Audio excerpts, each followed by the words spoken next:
Hello guys, ito yung aking ledger para sa aking mga sahod, kung saan siya napupunta at may mga naka-allotted dyan kung magkano yung natitira, yung aking tithes, yung expenses, yung mga may mga pledge. Ayan. Hi guys, good morning! Ako nga pala si Sarah na andito sa bansang Espanya. I-share ko ang sahod dito sa bansang Espanya, kung magkano yung sahod ng isang domestic helper. So, isa ako ditong isang domestic helper at meron akong sahod na 1,050. Ang minimum na sahod dito sa bansang Espanya ay 1,184 as of 2025.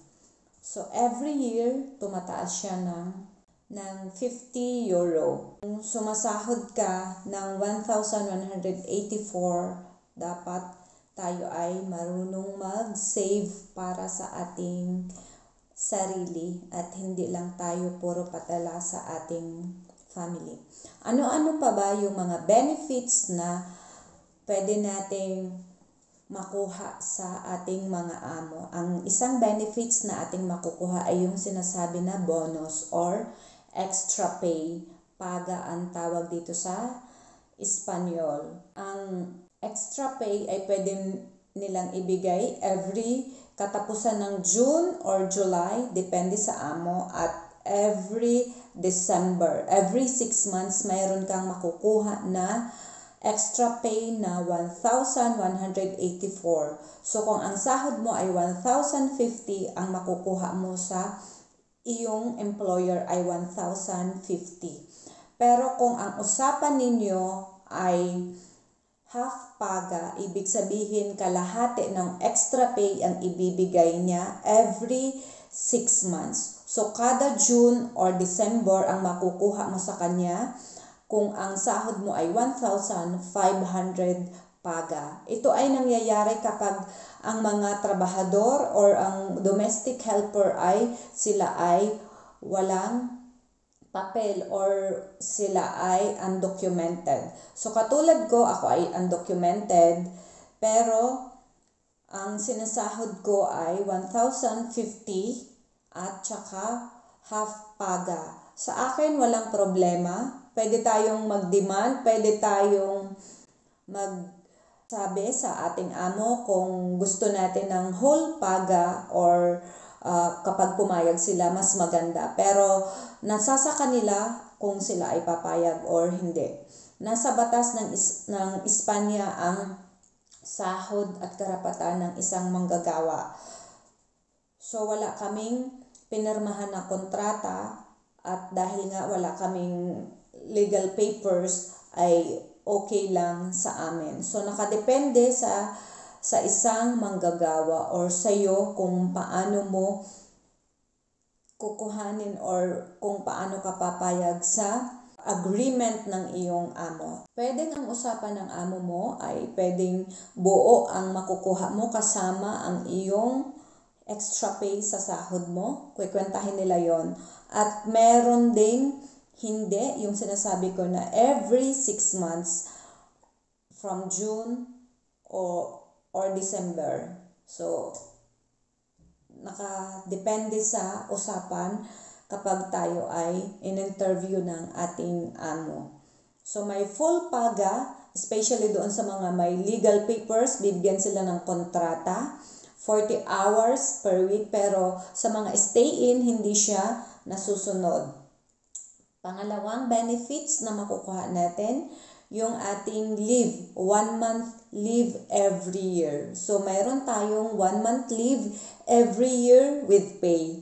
Kahit hindi ka magtrabaho sa buong isang buwan, ibig sabihin in 30 days na wala kang trabaho, babayaran ka ni amo. Pangatlong benefits ay yung mga holidays na national holidays dito sa Espanya. Entitled ang mga domestic helper dito sa bansang Espanya na makuha or magamit nila yung kanilang holidays. Kung hindi, babayadan sila. So, ang amo ang magsasabi kung magkano. Pero nung ako ay binabayaran ni amo sa aking overtime, kapag ako ay rest day na pinasok ko, ako binabayaran ni amo ng 60 per day, 60 euro per day, at yung half day ko ay 30 euro. Ang day off ng mga domestic helper dito sa bansang Espanya ay 1.5 day. Ibig sabihin, ang Sabado ay alas 2 ka lalabas, yung iba alas 3. So, meron din po tayong karapatan na magsabi na hindi tayo magtatrabaho kapag ating day off. Pwede po tayong mag-say no at pwede din po tayong mag-say yes. Nakadepende po yan sa usapan ng inyong mga amo. Dapat tayong mga domestic helper as Filipino ay hindi tayo mahiya na magsabi kung ano yung karapatan natin. May papel ka dito sa bansang Espanya o wala, iisa ang karapatan natin. So, may pang-apat na benefits din yung mga domestic helper.